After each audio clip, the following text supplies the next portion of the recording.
एक समय की बात है, मुला नसीरुद्दीन अपने गांव के एक छोर पर बने छोटे से घर में रहते थे। उनकी बुद्धिमानी और हास्य विनोद के किस्से दूर दूर तक प्रसिद्ध थे। एक दिन 3 चोरों ने उनके बारे में सुना और सोचा कि मुला के घर में जरूर कुछ कीमती सामान होगा। वे तीनों चोर बड़े ही मूर्ख थे, लेकिन अपने आप को बड़े चालाक समझते थे। एक रात जब आसमान में चांद बादलों के पीछे छिपा हुआ था और गांव सो रहा था, तीनों चोर मुला नसीरुद्दीन के घर की ओर बढ़े। चोरों ने मुला के घर को दूर से देखा और आपस में योजना बनाई। हम तीनों अलग अलग काम करेंगे। पहले चोर ने कहा, मैं दीवार फांद कर अंदर जाऊंगा। दूसरे ने कहा, मैं खिड़की से झांक कर देखूंगा कि मुला कहाँ सो रहे हैं। तीसरे ने कहा, और मैं बाहर पहरा दूंगा ताकि कोई हमें देख न ले। जैसे ही पहला चोर दीवार फांद कर अंदर पहुंचा, उसने देखा कि मुला नसीरुद्दीन अपने आंगन में बैठे हुए कुछ लिख रहे हैं। मुला ने उसकी आहट सुनी, लेकिन दिखावा किया कि उन्हें कुछ पता नहीं है। चोर चुपके चुपके उनकी ओर बढ़ने लगा। मुला ने सिर उठाया और कहा, अरे भाई, तुम इतनी रात गए यहाँ क्या कर रहे हो? चोर घबरा गया, लेकिन अपनी चतुराई दिखाते हुए बोला, मैं तुम्हारे घर का दरवाजा ठीक करने आया हूँ। मुझे खबर मिली कि तुम्हारे दरवाजे का कुंडा टूट गया है। मुला ने हंसते हुए कहा, वाह, दरवाजा तो ठीक है, लेकिन अगर तुम यहाँ तक आए हो तो उसे और मजबूत कर ही दो। उन्होंने उसे एक हथौड़ा और कीलें पकड़ा दी। चोर मजबूर होकर दरवाजे की मरम्मत करने लगा। उधर दूसरा चोर खिड़की से झांक रहा था। उसने देखा कि उसका साथी दरवाजे की मरम्मत कर रहा है। उसे लगा कि यह योजना का हिस्सा है। तभी मुला ने खिड़की की ओर देखा और कहा, अरे, तुम कौन हो? दूसरा चोर तुरंत बोला, मैं कारीगर हूँ और खिड़की की जाली ठीक करने आया हूँ। मुला ने जवाब दिया, अच्छा, खिड़की की जाली तो सच में पुरानी हो गई है। लोग ये औजार ले लो और इसे ठीक कर दो। अब दूसरा चोर भी खिड़की की मरम्मत में लग गया। दोनों चोर सोच रहे थे कि मुला बेवकूफ है और उनकी बातों पर यकीन कर रहा है। तीसरा चोर जो बाहर पहरा दे रहा था, दोनों साथियों को काम करते देख हैरान था। वह सोचने लगा कि आखिर क्या हो रहा है। उसने सोचा कि वह खुद अंदर जाकर मामला समझेगा। जब वह अंदर पहुंचा तो मुला ने उसे देखते ही कहा, अरे, तुम कौन हो? तीसरा चोर बोला, मैं मजदूर हूँ और आपके घर की छत ठीक करने आया हूँ। मुला ने उसकी बात पर यकीन करते हुए कहा, बहुत अच्छा, छत तो सच में टपक रही है। जाओ ऊपर चढ़कर इसे ठीक कर दो। अब तीसरा चोर भी छत पर चढ़कर मरम्मत का नाटक करने लगा। मुला ने देखा कि तीनों चोर उनके घर की मरम्मत में व्यस्त हैं। उन्होंने चुपके से पड़ोसियों को बुलाया और सारा मामला बताया। पड़ोसियों ने चोरों को पकड़ने की योजना बनाई। जब तीनों चोर अपने अपने काम में लगे हुए थे, मुला ने जोर से ताली बजाई और कहा, वाह, तुम तीनों ने मेरे घर को नया बना दिया। अब चलो तुम्हारा मेहनताना दूं। तीनों चोर खुश हो गए। उन्हें लगा कि उनकी चालाकी सफल हो गई। तभी मुला ने पड़ोसियों को इशारा किया और वे सभी चोरों को पकड़कर गांव के चौधरी के पास ले गए। गांव वालों ने चोरों को उनकी मूर्खता पर खूब ताने मारे और कहा, तुमने सोचा था कि मुला नसीरुद्दीन को बेवकूफ बना लोगे, लेकिन असल में तुम खुद फंस गए। चौधरी ने चोरों को सबक सिखाने के लिए उन्हें गांव के सारे टूटी फूटी चीजों की मरम्मत करने की सजा दी। तीनों चोर दिन रात मेहनत करते रहे और अंत में गांव वालों ने उन्हें छोड़ दिया। मुला नसीरुद्दीन की बुद्धिमानी का यह किस्सा गांव में हर जगह फैल गया। लोग उनकी चतुराई की तारीफ करते नहीं थकते थे। इस तरह मुला ने अपनी हाजिर जवाबी और समझदारी से न केवल अपने घर की मरम्मत करवाई, बल्कि 3 मूर्ख चोरों को सबक भी सिखाया। कहानी 2। एक दिन मुला नसीरुद्दीन अपने गांव के बाजार से गुजर रहा था। उसका चेहरा हमेशा की तरह गंभीर था, लेकिन आंखों में एक खास चमक थी, जैसे वह किसी बड़े रहस्य को सुलझाने जा रहा हो। तभी उसे एक व्यक्ति दिखाई दिया जो बेहद घबराया हुआ और एक हाथ में झोला पकड़े हुए था। वह व्यक्ति मुला के पास आया और बोला, मुला भाई, आप तो बड़े समझदार हैं, मुझे एक मदद चाहिए। मैं कुछ सामान बेचने आया था, पर रास्ते में एक व्यापारी ने मुझे धोखा दे दिया। उसने मुझे झूठ बोलकर मेरे सारे पैसे छीन लिए हैं। अब मुझे क्या करना चाहिए? मुला नसीरुद्दीन ने उसे ध्यान से देखा और कहा, तुम कह रहे हो कि व्यापारी ने तुम्हारे पैसे छीने, लेकिन तुम्हारे पास उस व्यापारी का कोई सबूत है? व्यक्ति ने हड़बड़ी में कहा, नहीं, लेकिन सब कुछ उसने खुद ही किया था। वह मुझे बातों में उलझा रहा था। मुल्ला नसीरुद्दीन मुस्कुराया और बोला, तो तुम चाहते हो कि मैं तुम्हारी मदद करूं, पर तुम्हारे पास कोई ठोस सबूत नहीं है। क्या तुम मुझे उस व्यापारी के पास ले चलोगे? व्यक्ति ने घबराकर कहा, क्या क्या आप उस व्यापारी से जाकर सीधे बात करेंगे? वह तो बहुत चालाक है मुल्ला, आप उसे कैसे पकड़ पाएंगे? मुल्ला नसीरुद्दीन ने एक चुटकुला छोड़ा, तुम चिंता मत करो, मुझे वह व्यापारी केवल 3 मिनट में झूठ बोलते हुए दिखेगा, और जब वह झूठ बोलेगा तो वह खुद ही पकड़ा जाएगा। व्यक्ति ने हैरान होकर पूछा, क्या आप सच में ऐसा कर सकते हैं? मुल्ला नसीरुद्दीन ने सिर हिलाया और कहा, यहाँ सभी झूठ बोलने वाले पकड़े जाते हैं, बस एक तरीका चाहिए। फिर मुल्ला नसीरुद्दीन और वह आदमी उस व्यापारी के पास पहुँचे। व्यापारी ने उन्हें देखकर मुस्कुराते हुए कहा, आओ आओ, क्या बेचने आए हो? मुल्ला नसीरुद्दीन ने सीधे सवाल किया, तुमने इस आदमी से झूठ बोला है ना? व्यापारी ने अपने चेहरे पर मुस्कान रखते हुए कहा, मुल्ला आप क्या कह रहे हैं? मैं तो सिर्फ कारोबार कर रहा हूँ, झूठ बोलने का तो सवाल ही नहीं है। मुल्ला नसीरुद्दीन ने उसके जवाब को नजरअंदाज किया और फिर अचानक चुपचाप एक मुस्कान के साथ व्यापारी के झोले में अपनी उंगली डाली। व्यापारी को हल्का सा झटका लगा और वह बुरी तरह घबराया। मुल्ला नसीरुद्दीन ने बड़े आराम से कहा, अब क्या तुम मुझे ये सबूत नहीं दिखाओगे या फिर तुम्हें अपना झूठ खुद ही उजागर करना पड़ेगा? व्यापारी अब बुरी तरह फंसा हुआ महसूस कर रहा था, लेकिन उसने कुछ कहा नहीं। मुल्ला नसीरुद्दीन ने उसे और भी मुश्किल में डालते हुए कहा, यहाँ सबको पता चल जाएगा कि तुमने क्या किया, पर इसके लिए मुझे तुम्हारा सबसे बड़ा राज जानना होगा।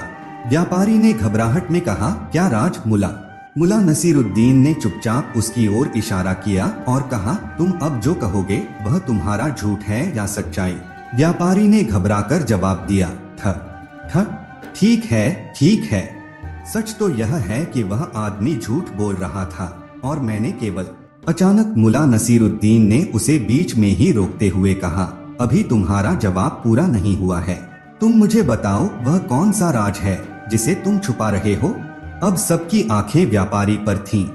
क्या वह अपना झूठ पूरा उगलने वाला था या फिर कोई और रहस्य सामने आने वाला था? कहानी यहीं खत्म होती है, पर क्या व्यापारी का झूठ पकड़ा जाएगा? क्या मुल्ला नसीरुद्दीन के हाथों में कोई और बड़ा राज है? जानने के लिए अगले एपिसोड का इंतजार करें। क्या आपका मन भी जानने के लिए बेचैन है कि क्या राज था उस व्यापारी का? कहानी मुल्ला नसीरुद्दीन का झूठ पकड़ने का रहस्यमय तरीका भाग 2। वह दिन था जब बाजार में हवा तेज चल रही थी और लोग अपने काम में व्यस्त थे। मुल्ला नसीरुद्दीन और वह घबराया हुआ व्यक्ति जो व्यापारी का झूठ पकड़ने में मुल्ला की मदद चाहता था, उसी व्यापारी के सामने खड़े थे।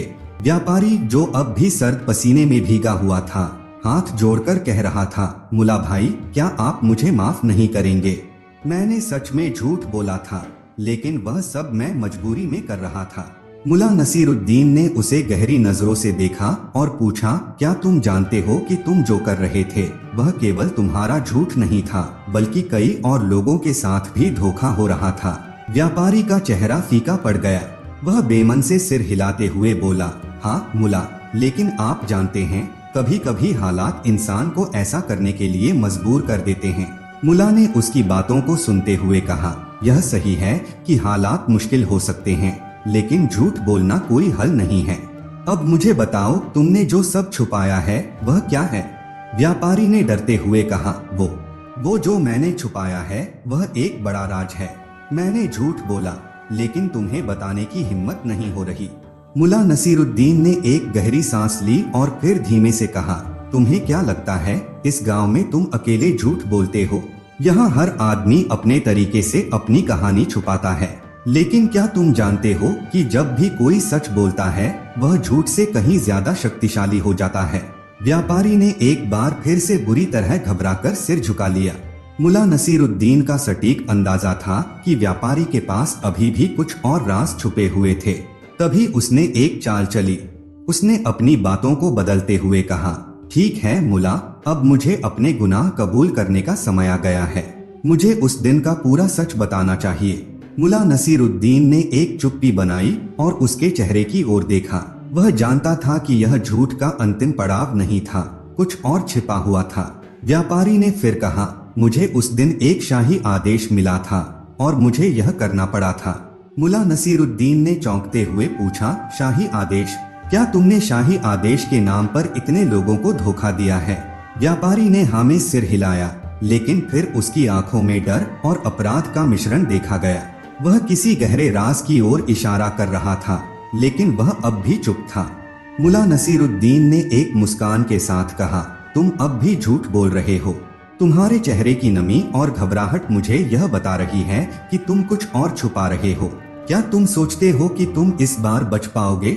व्यापारी और भी ज्यादा डर गया, लेकिन उससे पहले कि वह कुछ और कहता, मुला नसीरुद्दीन ने उसे रोकते हुए कहा, तुम सही कह रहे थे, कुछ और था, लेकिन यह कोई साधारण बात नहीं है। जो तुम छुपा रहे हो वह कोई और नहीं बल्कि। यहाँ मुला नसीरुद्दीन ने अपने शब्दों को काट दिया और सबको खामोशी में डाल दिया। वह उस व्यापारी की ओर इशारा करते हुए कहा, तुम्हारे पास कोई और सबूत है, लेकिन इसे अब मैं नहीं बल्कि तुम ही बताएंगे। क्या वह व्यापारी सचमुच कुछ और छुपा रहा था? मुला नसीरुद्दीन ने फिर से उसे खुलासा करने के लिए क्या कोई नई चुनौती दी थी? क्या वह व्यापारी अपना राज उजागर करेगा या फिर कोई और गहरा रहस्य सामने आएगा? कहानी यहीं खत्म होती है, लेकिन सवाल यह है कि व्यापारी क्या छुपा रहा था? वह कौन सा राज था जिसे मुला नसीरुद्दीन ने अपने अगले कदम के लिए छोड़ा था? जानने के लिए अगले एपिसोड का इंतजार करें। क्या आप भी सोच रहे हैं कि व्यापारी का राज क्या हो सकता है? क्या वह सचमुच कुछ और छुपा रहा था? कहानी मुला नसीरुद्दीन और व्यापारी का छुपा हुआ राज भाग 3। गांव में एक अजीब सी सन्नाटा छा गया था। मुला नसीरुद्दीन के शब्दों ने बाजार के हजारों लोगों का ध्यान अपनी ओर खींच लिया था। सभी की आंखों में उत्सुकता थी और सबका दिल धड़क रहा था कि आखिर वह व्यापारी क्या छुपा रहा था जिसे मुला नसीरुद्दीन ने जानबूझकर दबा रखा था। व्यापारी अब बुरी तरह कांप रहा था। उसकी पेशानी पर पसीने की बूंदें झलक रही थीं और उसका चेहरा जैसे सफेद पड़ गया था। वह खुद को बचाने की कोशिश कर रहा था, लेकिन मुला नसीरुद्दीन के सवालों ने उसे पूरी तरह से घेर लिया था। तुमने कहा था कि एक शाही आदेश था, अब मुझे बताओ वह आदेश क्या था? मुला नसीरुद्दीन ने व्यापारी से पूछा। उसकी आंखों में चुपके से एक खेल चल रहा था। व्यापारी ने कातर स्वर में कहा, वह आदेश सच में था, लेकिन वह आदेश केवल मेरे लिए नहीं था।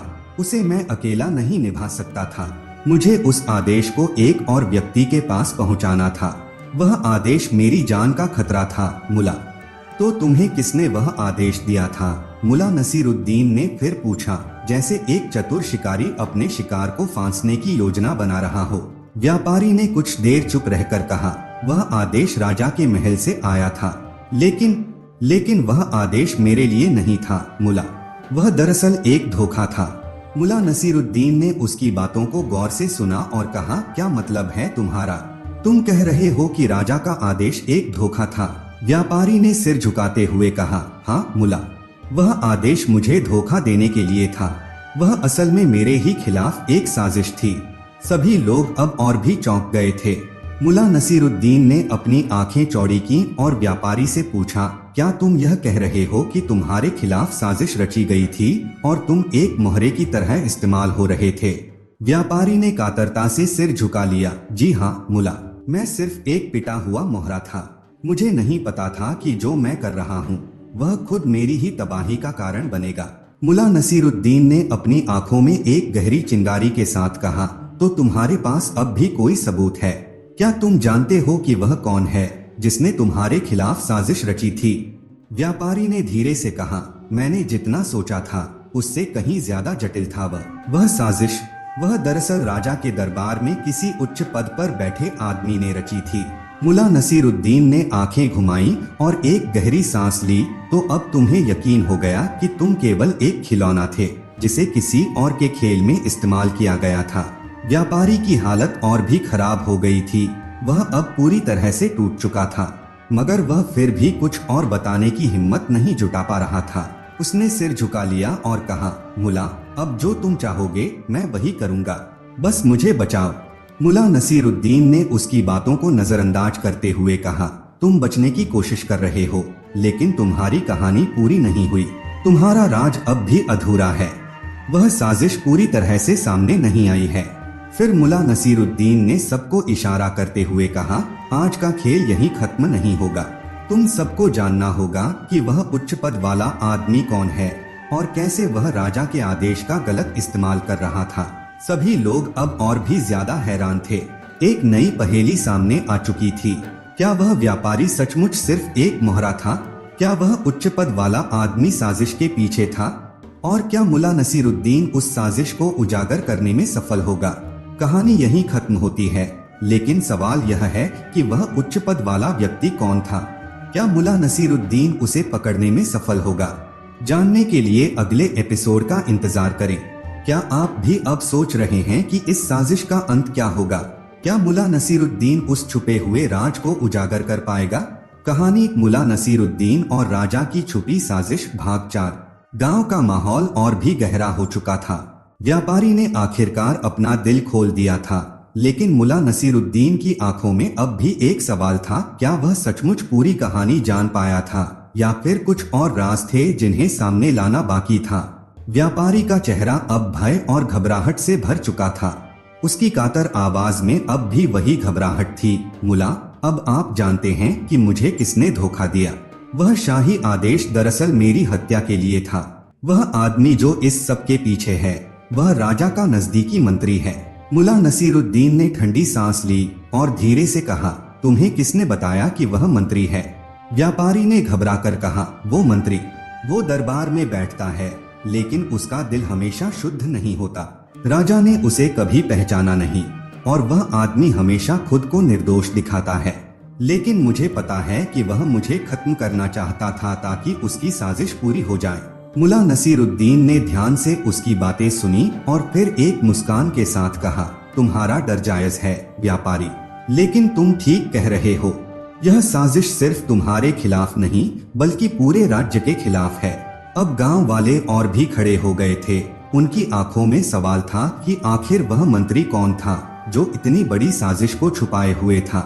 मुला नसीरुद्दीन ने चुपचाप गहरी सोच में डूबते हुए कहा, तुमने जो कुछ भी कहा वह सच हो सकता है, पर क्या तुम जानते हो वह मंत्री सिर्फ एक मोहरा है, असली साजिश कहीं और है। व्यापारी ने हैरान होकर पूछा, कहीं और? तो फिर वह मंत्री क्यों? मुला नसीरुद्दीन ने उसकी ओर इशारा करते हुए कहा, यह खेल एक दूसरे के ऊपर है। तुम समझ नहीं पा रहे हो कि असली ताकत राजा के दरबार में नहीं बल्कि उससे बाहर है, और वह मंत्री उस शक्ति का एक हिस्सा है। लेकिन पूरी कहानी अभी बाकी है। सभी लोग अब और भी उलझन में थे। क्या मुला नसीरुद्दीन को सचमुच कुछ और पता था? क्या मंत्री के पीछे एक और राज छुपा हुआ था? मुला नसीरुद्दीन ने एक और चाल चली। उसने व्यापारी को और भी घेरते हुए कहा, तुमने मुझे सारी बातें बता दी, लेकिन वह मंत्री कौन है, इसे जानने का तरीका क्या होगा? क्या तुमने कभी उसका चेहरा देखा है? व्यापारी ने थोड़ी देर सोचा और फिर कहा, मैंने उसे कई बार देखा है, लेकिन वह हमेशा अपनी पहचान छुपाता है। उसका चेहरा छिपाने का तरीका बहुत चालाकी से भरा होता है। वह किसी खास मौके पर राजा के सामने आता है, लेकिन उसके बाद कोई उसे नहीं पहचानता। मुला नसीरुद्दीन की आंखों में चमक आ गई। उसे एक नया सुराग मिल चुका था। तो तुम कह रहे हो कि वह आदमी राजा से ज्यादा जानता है और उसका चेहरा हमेशा छुपा रहता है?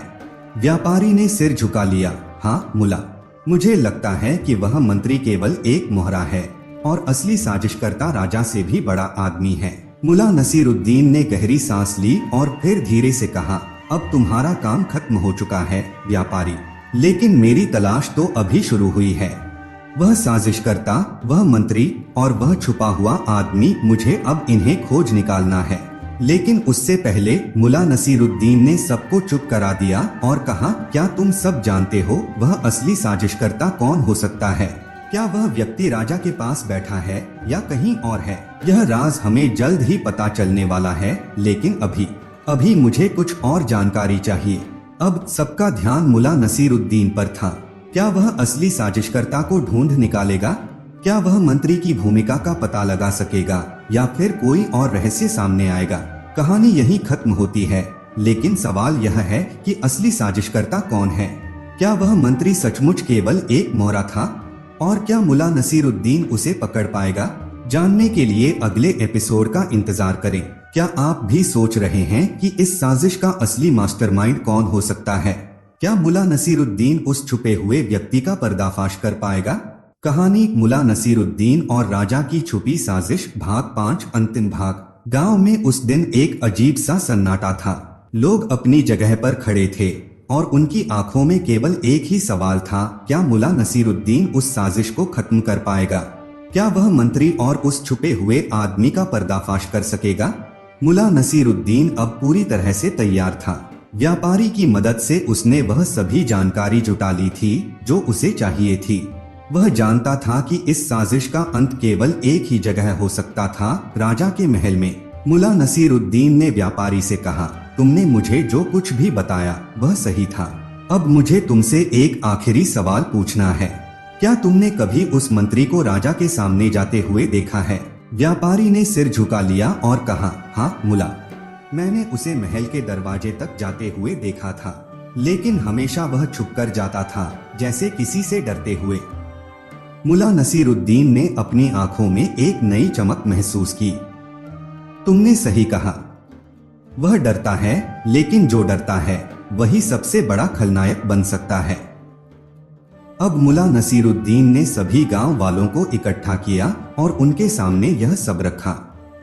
आज हम उस छुपे हुए आदमी का पर्दाफाश करेंगे जो हम सभी को धोखा दे रहा था, और वह मंत्री जो राजा के नाम पर इस साजिश को अंजाम दे रहा था अब हमारे सामने आएगा। उस दिन शाम को महल में एक बड़े आयोजन की तैयारी थी। राजा के दरबार में सभी प्रमुख लोग मौजूद थे। मुला नसीरुद्दीन ने जैसे ही महल में प्रवेश किया, उसने हर एक व्यक्ति को गहरी नजर से देखा। वह जानता था कि वह आदमी कहीं न कहीं यहाँ मौजूद होगा जो साजिश के पीछे था। मुला नसीरुद्दीन ने सबसे पहले राजा से मिलने की अनुमति ली। राजा ने उसे देखा और मुस्कुराते हुए कहा, मुला, तुम यहाँ क्यों आए हो? क्या कोई नया सवाल है? मुला नसीरुद्दीन ने कहा, मुझे आपसे एक बहुत जरूरी बात करनी है राजा जी। यह बात आपके और आपके राज्य के लिए है। राजा ने उसे ध्यान से सुना और कहा, क्या तुम जानते हो मुला, इस राज्य में बहुत से लोग मुझे धोखा देने की कोशिश कर रहे हैं।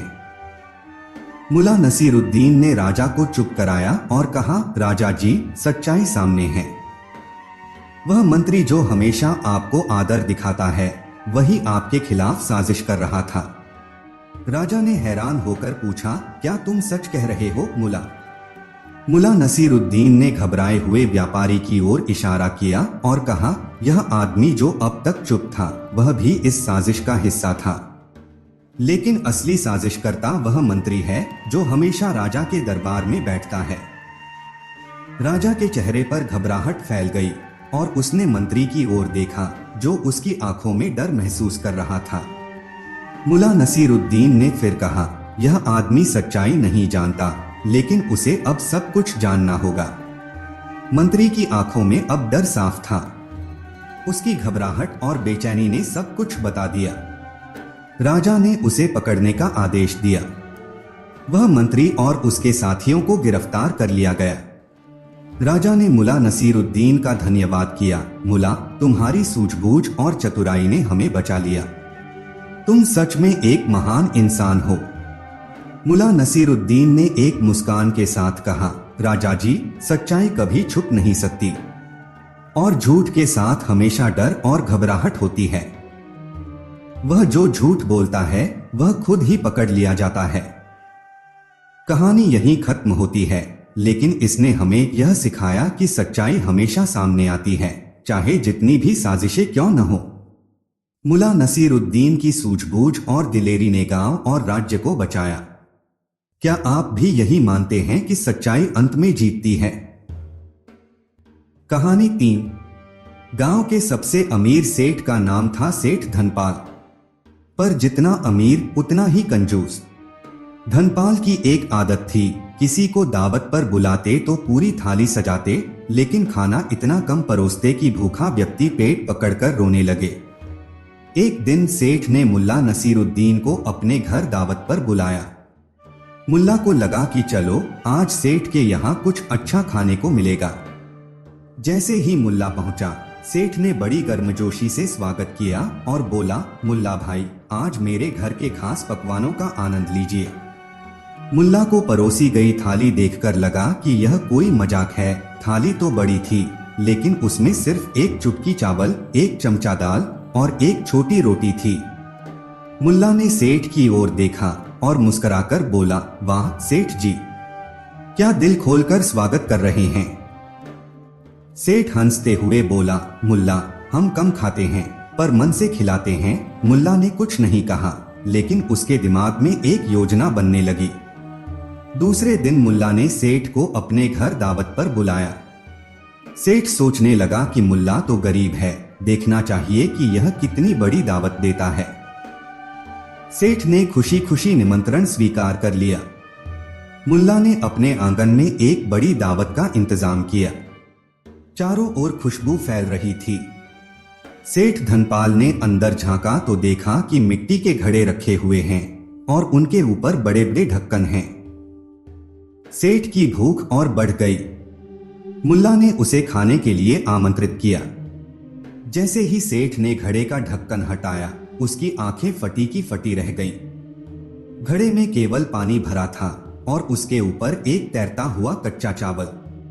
सेठ ने गुस्से से कहा, यह क्या मजाक है मुल्ला, तुमने मुझे पानी और एक चावल खाने के लिए बुलाया।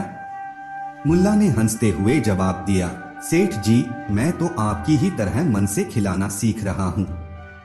यह तो शुरुआत है। अब आप बताइए क्या स्वादिष्ट लग रहा है। सेठ को समझ आ गया कि मुल्ला ने उसकी कंजूसी का मजाक उड़ाया है। लेकिन बात यहीं खत्म नहीं हुई। जैसे ही सेठ जाने को तैयार हुआ, मुल्ला ने कहा, ठहरिए सेठ जी, आपके लिए एक और तोहफा है, पर यह तोहफा आपके घर पहुंचकर ही खुलेगा। अब सेठ के मन में खलबली मच गई। वह तोहफा क्या था और क्या मुल्ला नसीरुद्दीन की चालाकी ने सेठ को पूरी तरह हराया? तो दोस्तों, क्या आपको लगता है कि सेठ अपनी कंजूसी छोड़ पाएगा और मुल्ला का अगला कदम क्या होगा? यह जानने के लिए अगले भाग का इंतजार कीजिए। मुल्ला और कंजूस सेठ का तोहफा। क्या कभी किसी ने कंजूस व्यक्ति को उसके कंजूस होने का तोहफा दिया है? और अगर दिया है तो क्या वो उसे समझ पाया? मुल्ला नसीरुद्दीन के खेल कभी सीधे नहीं होते, हर बार उसमें छुपा होता है एक बड़ा संदेश। तो क्या हुआ जब सेठ धनपाल को मुल्ला का तोहफा मिला? चलिए जानते हैं। सेठ धनपाल अपने घर पहुंचा। तोहफा एक सुंदर कपड़े में लिपटा हुआ था और ऊपर से बंधा हुआ था एक सोने के तार से। सेठ ने सोचा, मुल्ला गरीब है, लेकिन यह तोहफा तो बड़ा कीमती लग रहा है, जरूर इसमें कुछ खास होगा। सेठ ने धैर्यपूर्वक तोहफे को खोला। अंदर एक चमचमाता हुआ तांबे का कटोरा था। कटोरे के बीच में एक नोट चिपका हुआ था। उस पर लिखा था, सेठ जी, यह कटोरा आपकी कंजूसी के लिए सबसे उपयुक्त है। इसे इस्तेमाल करिए और हर बार जब आप इसे देखें तो याद रखिए कि दान देने से धन घटता नहीं बल्कि बढ़ता है। सेठ कटोरे को उलट पलट कर देखने लगा। कटोरे के नीचे छोटे छोटे छेद थे। सेठ हैरान होकर सोचने लगा, यह कैसा कटोरा है, इसमें कुछ भी रखूंगा तो सब नीचे गिर जाएगा। सेठ को गुस्सा आ गया। उसने कटोरा उठाया और सीधा मुल्ला के घर पहुंचा। मुल्ला, यह तोहफा देने का क्या मतलब है? इसमें तो कुछ रखा ही नहीं जा सकता। मुल्ला ने हंसते हुए जवाब दिया, सेठ जी, यही तो सीखने की बात है। यह कटोरा आपकी दौलत की तरह है। जितना जमा करेंगे उतना ही खर्चे या समय की दरारों से बाहर निकल जाएगा। लेकिन अगर इन छेदों को दान से भर दें तो यह कभी खाली नहीं होगा। सेठ ने चिढ़कर कहा, तुम्हारी बातें तो मुझे और उलझा रही हैं। ये छेद भरना असंभव है। मुल्ला मुस्कुराया और बोला, ठीक है सेठ जी, तो चलिए एक और प्रयोग कर लेते हैं। आप मेरे साथ गांव के तालाब तक आइए। सेठ अनमने मन से तैयार हो गया। गांव के तालाब पर पहुंचकर मुल्ला ने कहा, सेठ जी, अगर आप इस कटोरे को तालाब के बीच में रखकर पानी से भरें तो मैं मान लूंगा कि आप सही हैं। लेकिन अगर यह कटोरा पानी से नहीं भरता तो आपको मेरी बात माननी होगी। सेठ ने कटोरा उठाया और तालाब के बीच पहुंच गया। जैसे ही उसने कटोरे को पानी में डुबोया, सारे छेदों से पानी बाहर निकल गया। कटोरा खाली ही रहा। सेठ परेशान होकर बोला, मुल्ला, यह कटोरा कभी नहीं भरेगा, ये बेकार है। मुल्ला ने रहस्यमय हंसी के साथ कहा, सेठ जी, जैसे यह कटोरा बेकार लग रहा है, वैसे ही आपकी दौलत है अगर इसका सही इस्तेमाल न हो। पर आपकी असली परीक्षा अब होगी। क्या आप इस कटोरे को सचमुच उपयोगी बना पाएंगे या आपकी कंजूसी इसे बेकार ही छोड़ देगी? तो दोस्तों, क्या सेठ अपनी कंजूसी पर विजय पा सकेगा? और मुल्ला का अगला कदम क्या होगा? क्या यह कटोरा सेठ को बदल पाएगा? जानने के लिए अगले भाग का इंतजार करें। मुल्ला और कंजूस सेठ की आखिरी परीक्षा। क्या एक कंजूस सेठ जो अपनी संपत्ति को ही अपनी सबसे बड़ी ताकत समझता है, बदल सकता है? क्या मुल्ला नसीरुद्दीन की चालाकी और समझ उसे सही राह पर ला पाएगी? आज जानते हैं उस रहस्यमय कटोरे की कहानी का अगला अध्याय। सेठ धनपाल कटोरे को लेकर चुपचाप अपने घर लौट आया। मुल्ला की बातें उसके मन में गूंज रही थीं। सेठ ने सोचा, क्या सचमुच दान करने से मेरे धन में बढ़ोतरी होगी? लेकिन अगर यह सच न हुआ तो मेरी मेहनत की कमाई यूं ही चली जाएगी। वह रात भर सो नहीं पाया। अगली सुबह सेठ ने एक छोटा सा प्रयोग करने का फैसला किया। उसने अपनी तिजोरी से मुट्ठी भर सिक्के निकाले और गली में बैठे एक भूखे भिखारी को दे दिए। भिखारी ने खुशी से आशीर्वाद दिया, भगवान आपका भंडार भरें सेठ जी। अगले दिन सेठ के पुराने व्यापार साझेदार ने उसे अचानक बुलाया और वर्षों पुराना उधार चुका दिया। सेठ को लगा कि यह तो इत्तेफाक है। उसने इसे मुल्ला की सीख से जोड़ने से इनकार कर दिया। कुछ दिनों बाद मुल्ला ने सेठ को फिर से मिलने बुलाया। इस सेठ जी, क्या आपने कटोरे की परीक्षा ली? मुल्ला ने पूछा। सेठ ने कटोरा दिखाते हुए कहा, हाँ, मैंने कुछ सिक्के दिए थे और अजीब तरह से मुझे एक पुराना उधार वापस मिल गया, लेकिन यह महज एक संयोग है। मुल्ला ने गहरी सांस लेते हुए कहा, ठीक है सेठ जी, एक और आखिरी प्रयोग करते हैं। इस कटोरे में मैं एक दान रखूंगा। अगर यह कटोरा भर गया तो आपको मेरी बात माननी होगी।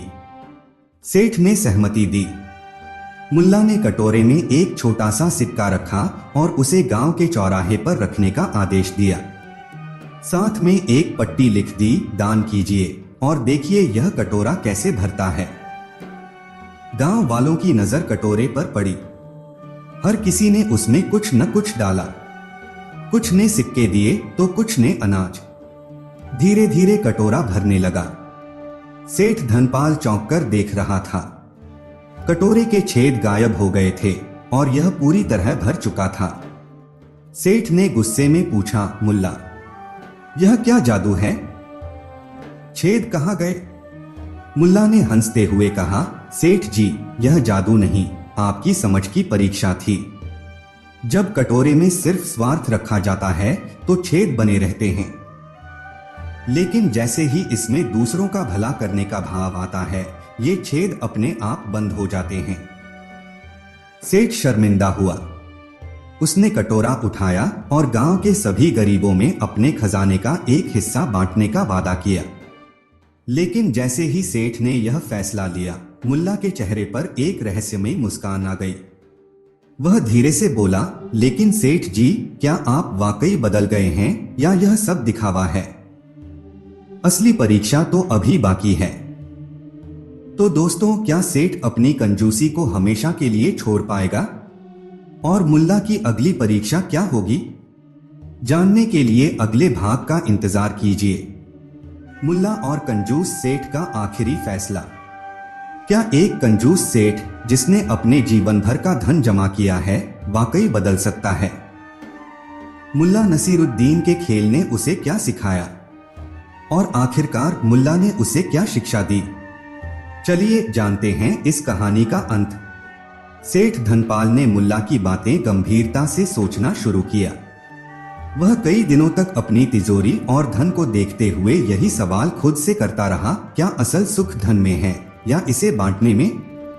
कुछ समय बाद सेठ ने गांव में एक बड़ा आयोजन किया। उसने अपने सारे धन का एक हिस्सा गरीबों में बांट दिया। सिर्फ इतना ही नहीं, उसने अपने व्यापार से भी कुछ हिस्सा ताम्रपत्रों में बांधकर स्कूलों, अस्पतालों और वृद्धाश्रमों को दान कर दिया। जब मुल्ला ने सेठ से मिलने का समय तय किया तो सेठ ने उसे अपने दिल की बात बताई। मुल्ला, अब मैं समझ गया हूँ। जब मैंने अपना धन बांटने की शुरुआत की तब मुझे सच्चा सुख और शांति मिली। मैं अब जानता हूँ कि धन का सही इस्तेमाल ही असली संपत्ति है। मुल्ला ने गहरी सांस लेते हुए कहा, यह वही बात है सेठ जी जो मैंने आपको बताई थी। कटोरे के छेद सिर्फ तब ही भरते हैं जब हम अपने दिल को और हाथों को दूसरों के लिए खोलते हैं। सेठ धनपाल ने एक हर्षित मुस्कान के साथ कहा, मुल्ला, अब मुझे पूरी तरह यकीन हो गया है कि सच में दान से ही आत्मा की संतुष्टि मिलती है। और उस दिन सेठ ने एक और महत्वपूर्ण कदम उठाया। वह अब केवल पैसे कमाने के लिए नहीं बल्कि समाज के भले के लिए काम करता था। उसकी कंजूसी अब अतीत बन चुकी थी। वह अब एक उदार और समझदार व्यक्ति बन चुका था। मुल्ला नसीरुद्दीन ने सेठ की तरफ देखा और मुस्कुराते हुए कहा, अब सेठ जी, आप न केवल धन के मालिक हैं बल्कि सच्चे सुख और शांति के भी मालिक बन गए हैं। और यही सबसे बड़ा तोहफा है जिसे आप कभी न खोएंगे। कहानी का यही अंत था और सेठ ने यह समझ लिया कि कभी कभी हमें अपनी सबसे बड़ी कमजोरी से ही सबसे बड़ी ताकत मिलती है। तो दोस्तों, यह कहानी हमें यह सिखाती है कि धन का सही इस्तेमाल और दूसरों की मदद करना ही सच्ची समृद्धि की कुंजी है। उम्मीद है कि आप सभी को इस कहानी ने कुछ न कुछ सिखाया होगा। कहानी 4। एक दिन मुल्ला नसीरुद्दीन अपने गांव के पास के बाजार में जा रहे थे जब उन्होंने देखा एक व्यापारी अपने सामान को बेचने के लिए भीड़ को इकट्ठा कर रहा था। वह बड़े ही चतुराई से बोल रहा था, यह सामान बहुत दुर्लभ और मूल्यवान है, जो एक बार हाथ लग गया तो आपकी किस्मत बदल जाएगी। उसकी बातें सुनकर सभी लोग उसकी ओर खींचे चले आए, लेकिन मुल्ला नसीरुद्दीन को कुछ अजीब सा महसूस हुआ। क्या सच में यह सामान इतना खास है? मुल्ला नसीरुद्दीन ने सोचा और मन में सवाल उठने लगे। उन्होंने सोचा, अगर कोई ऐसा सामान बेच रहा है तो कहीं न कहीं कुछ गड़बड़ जरूर है। मुल्ला नसीरुद्दीन ने अपनी आंखें तंग की और व्यापारी के पास पहुंचे। व्यापारी ने उन्हें देखकर बड़ी चालाकी से मुस्कुराया और कहा, मुल्ला साहब, क्या आप भी इस खास सामान का हिस्सा बनना चाहते हैं? यह सामान आपको अपने जीवन में कभी नहीं मिलेगा। मुल्ला नसीरुद्दीन ने कहा, कुछ तो गड़बड़ है व्यापारी भाई। तुम बड़े अच्छे से हमें लुभा रहे हो, लेकिन क्या तुमने कभी सोचा है कि यह सामान वास्तव में है क्या? व्यापारी ने तुरंत कहा, यह जड़ी बूटी है जो किसी भी बीमारी का इलाज कर सकती है। जो इसे खा लेगा वह पूरी दुनिया का मालिक बन जाएगा। मुल्ला नसीरुद्दीन ने हंसी में कहा, सच में? तो फिर क्या तुम खुद इसे खाकर दिखाओगे? क्योंकि तुम तो सबसे समझदार आदमी लगते हो और अगर यह सच है तो तुम्हें ही इसका फायदा सबसे पहले मिलना चाहिए। व्यापारी हड़बड़ाया और बोला, नहीं नहीं, मैं इसे अभी नहीं खा सकता। यह बहुत ताकतवर है, मैं किसी को खतरे में नहीं डालना चाहता। मुल्ला नसीरुद्दीन ने चतुराई से कहा, अच्छा, तो इसका मतलब है कि तुम खुद इसे खाने का हिम्मत नहीं रखते। तुम्हें लगता है कि तुम हमें इसे बेचकर फायदा उठा सकते हो, लेकिन खुद इसका लाभ नहीं उठाना चाहते। क्यों? व्यापारी ने घबराकर कहा, नन, ऐसा कुछ नहीं है। यह तो बस।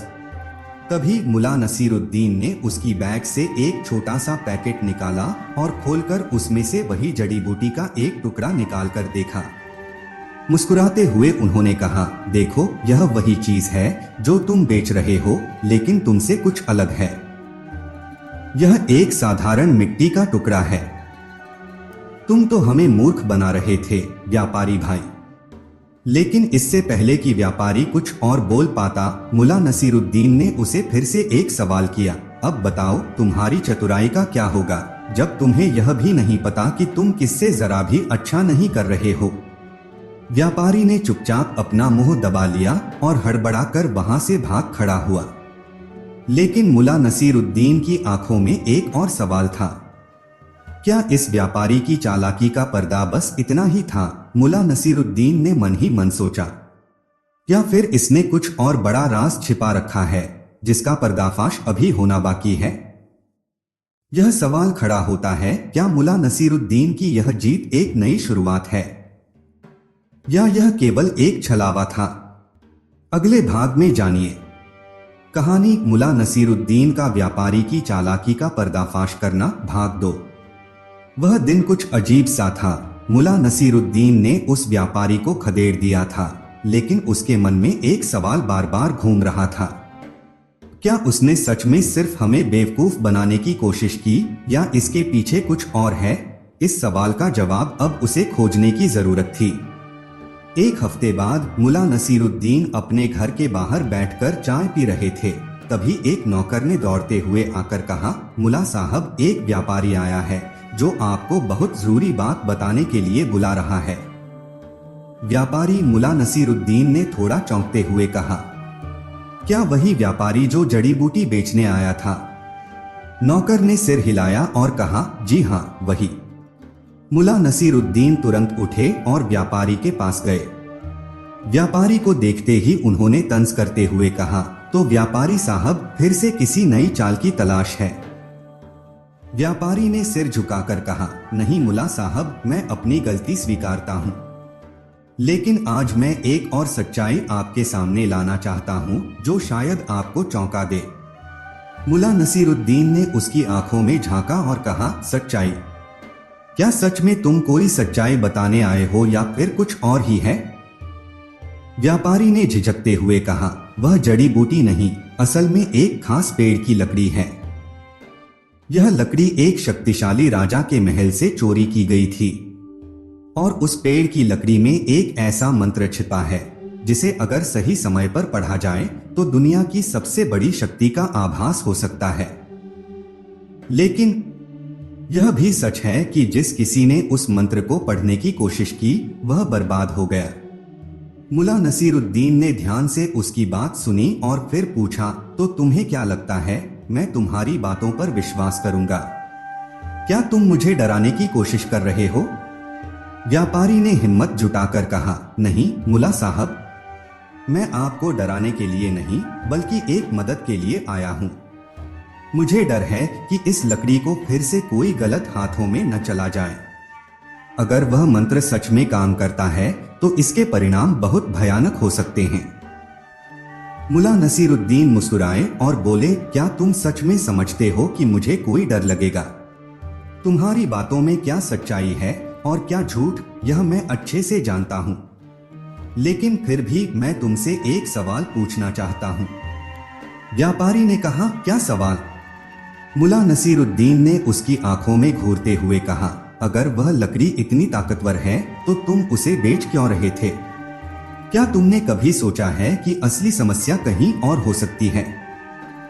व्यापारी का चेहरा अचानक पीला पड़ गया। उसने तेजी से कहा, नन, ऐसा नहीं है। मैं और फिर चुप हो गया। उसकी आवाज में घबराहट थी। क्या तुम कुछ छुपा रहे हो? मुल्ला नसीरुद्दीन ने चिढ़कर कहा। क्या तुमने किसी को उस लकड़ी से जुड़ी सच्चाई का खुलासा करने दिया है? व्यापारी ने अचानक अपने हाथ से अपना बैग खोला और एक पुरानी किताब निकाली। यह वही किताब है जिसमें उस लकड़ी के मंत्र का सच लिखा है।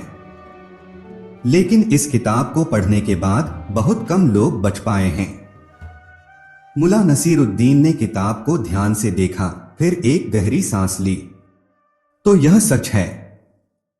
तो क्या तुम मुझे वह किताब देना चाहते हो ताकि मैं देख सकूं कि क्या तुम सच बोल रहे हो?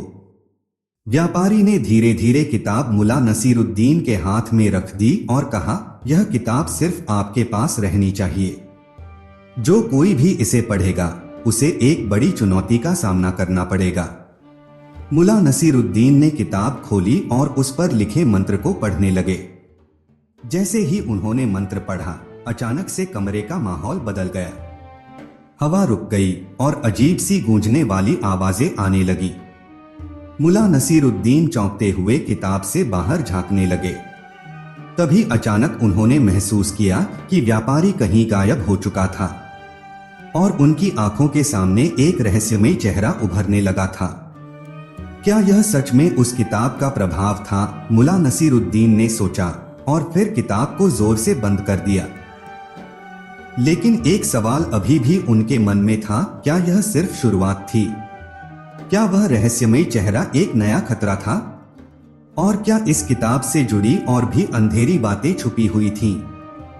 यह सवाल और भी गहरे राज की ओर इशारा करता है। अगले भाग में जानिए, क्या मुला नसीरुद्दीन उस रहस्यमय चेहरे का सामना कर पाएंगे और क्या वह लकड़ी सच में इतनी शक्तिशाली है। कहानी मुला नसीरुद्दीन का रहस्यमय चेहरे से सामना, भाग 3।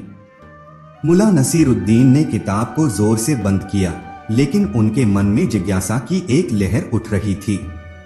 यह क्या था? वह रहस्यमय चेहरा। और क्या सच में इस किताब में कोई ऐसा रहस्य छिपा है जो पूरी दुनिया को हिला सकता है? उनकी सोच के बीच अचानक दरवाजे पर दस्तक हुई। मुला नसीरुद्दीन ने सिर उठाया और देखा कि एक अजनबी उनके घर में खड़ा था। उसकी आंखों में गहरी गंभीरता थी और चेहरे पर एक हल्की सी मुस्कान। आप कौन हैं? मुला नसीरुद्दीन ने पूछा, एकदम चौकस होकर। अजनबी ने धीमे से कहा, मैं वही हूँ जो तुम्हारे सामने आने से पहले अजनबी था, मुला साहब। लेकिन अब मैं जानता हूँ कि आप उस किताब को पढ़ चुके हैं और मुझे डर है कि अब आपका सामना उस रहस्य से होगा जिसे आप नहीं जानना चाहते। मुला नसीरुद्दीन की आंखें फैल गईं। तुम क्या कह रहे हो? तुम जानते हो उस किताब के बारे में? अजनबी ने सिर हिलाया। मैं वही व्यक्ति हूँ जिसने उस किताब को एक समय पर सुरक्षित किया था ताकि किसी के हाथों में ना आए। लेकिन अब तुमने इसे पढ़ लिया है और वह रहस्यमय चेहरा, वह वास्तव में एक चेतावनी है। मुला नसीरुद्दीन के मन में और सवाल उमड़े। क्या तुम्हारा मतलब है कि वह चेहरा कोई शाप था? अजनबी ने गहरी सांस ली। यह शाप नहीं है मुला साहब, यह एक बल है और वह शक्ति तुम्हें और तुम्हारे आसपास के लोगों को खतरे में डाल सकती है। तुम्हें वह शक्ति नियंत्रित करनी होगी, वरना। वह चुप हो गया, जैसे कुछ और कहने की हिम्मत न हो। वरना क्या? मुला नसीरुद्दीन ने दबाव डाला। अजनबी ने गंभीरता से कहा, वरना तुम्हें कुछ और खोने से पहले इसका सामना करना पड़ेगा। वह चेहरा, वह शक्ति एक बार यदि जाग गई तो सब कुछ खत्म हो सकता है। मुला नसीरुद्दीन ने माथा घुमाया। क्या तुम मुझे बताओगे कि वह चेहरा कौन था? अजनबी ने धीरे से जवाब दिया, वह वही राजा था जिसकी लकड़ी से जुड़ी हुई शक्ति तुमने अब महसूस की है। वह राजा जो अपनी सत्ता के लालच में अपनी जान तक गवा बैठा। वह अब एक भूतिया शक्ति बन गया है जो हर उस व्यक्ति को अपनी गिरफ्त में ले लेता है जो उस लकड़ी के मंत्र को पढ़ता है। तो तुम क्या चाहते हो? मुला नसीरुद्दीन ने पूछा, अब और भी सतर्क होकर। क्या तुम मुझसे कुछ छिपाना चाहते हो? अजनबी ने आंखों में एक गहरी बेचैनी के साथ कहा, मुझे यह सब रोकना होगा मुला साहब। तुमने जो मंत्र पढ़ा वह उस राजा का असली नाम है जो अब भूतिया रूप में शक्ति के रूप में बदल चुका है। उसे हर हाल में शांत करना होगा, वरना तुम्हारी जिंदगी और इस गांव की भी सुरक्षा खतरे में पड़ जाएगी। मुला नसीरुद्दीन ने धीरे धीरे सिर झुका लिया, फिर गंभीर होकर कहा, ठीक है, मैं तुम्हारी मदद करूंगा। लेकिन इस पूरी कहानी का क्या राज है? क्या कोई और हमें इस संकट से बाहर निकाल सकता है? अजनबी ने चुपचाप सिर हिलाया, वह राज बहुत गहरा है मुला साहब। तुम अकेले नहीं कर सकते। तुम्हें उस लकड़ी के असली रहस्य तक पहुंचने के लिए एक और साथी की जरूरत होगी। कौन? मुला नसीरुद्दीन ने चौंकते हुए पूछा। क्या कोई और है जो इस राज को जानता है? अजनबी ने गहरी सांस ली और फिर कहा, यह एक पुरानी कहानी है जिसका राज बहुत समय से छिपा हुआ था। उस लकड़ी का असली रहस्य, उसकी शक्ति को जानने वाला केवल एक व्यक्ति हो सकता है, वह व्यक्ति जो अब इस दुनिया से चला गया है, लेकिन उसकी आत्मा अब भी जिंदा है। मुल्ला नसीरुद्दीन ने हैरान होकर कहा, क्या तुम कह रहे हो कि उस राज को जानने वाला अब भी हमारे बीच है, लेकिन किसी और रूप में? अजनबी ने धीरे से कहा, हाँ, और तुमसे मिलने के बाद वह तुम्हारी मदद करेगा। लेकिन तुम इसे जानने से पहले एक और खतरे का सामना करना होगा। मुल्ला नसीरुद्दीन ने माथा घुमाया। क्या खतरा? अजनबी ने दरवाजे की ओर इशारा करते हुए कहा, वह व्यक्ति जिसका तुम सामना करोगे वह कोई और नहीं बल्कि उस राजा की आत्मा है जिसने अपने बल की वजह से अपने राज्य को नष्ट कर दिया था। अब वह फिर से उठ खड़ा हुआ है। साथ ही अजनबी ने एक और गहरी सांस ली और कहा, तुम्हें यह राज समझना होगा, वरना वह आत्मा तुम्हारी और इस गांव की पूरी दुनिया को तबाह कर सकती है। क्या तुम तैयार हो मुल्ला साहब? अजनबी ने उसे चुनौती दी। अब एक सवाल और खड़ा होता है, क्या मुल्ला नसीरुद्दीन इस आत्मा का सामना करने के लिए तैयार हैं? और क्या वह उस राज तक पहुंच पाएंगे जो इस खतरे से बाहर निकलने का रास्ता दिखाएगा? अगले भाग में जानिए, क्या मुल्ला नसीरुद्दीन उस आत्मा का सामना कर पाएंगे और क्या वह अपने साथियों को इस रहस्य में शामिल कर पाएंगे। कहानी मुल्ला नसीरुद्दीन और आत्मा का सामना, भाग 4, अंतिम भाग। मुल्ला नसीरुद्दीन की आंखों में गहरी सोच थी। अजनबी की बातों ने उसे झकझोर दिया था। राजा की आत्मा जो इतनी शक्तिशाली हो चुकी थी, अब क्या उससे मुकाबला करना संभव था? और वह रहस्यमयी व्यक्ति जो अपनी आत्मा के रूप में जिंदा था, क्या वह सच में उनकी मदद करेगा? अजनबी ने मुल्ला नसीरुद्दीन को समझाते हुए कहा, तुम्हें यह समझना होगा मुल्ला साहब कि यह आत्मा सिर्फ एक भूतिया शक्ति नहीं है। वह एक तरह से उस राजा की नफरत और लालच का रूप है जो अब पूरी दुनिया को नष्ट करने की ताकत रखने लगा है। और अगर तुम इसे शांत नहीं कर पाओ तो यह तुम्हारे गांव और यहाँ तक कि पूरी दुनिया को खा जाएगा। मुल्ला नसीरुद्दीन ने गहरी सांस ली। तो फिर मुझे क्या करना होगा?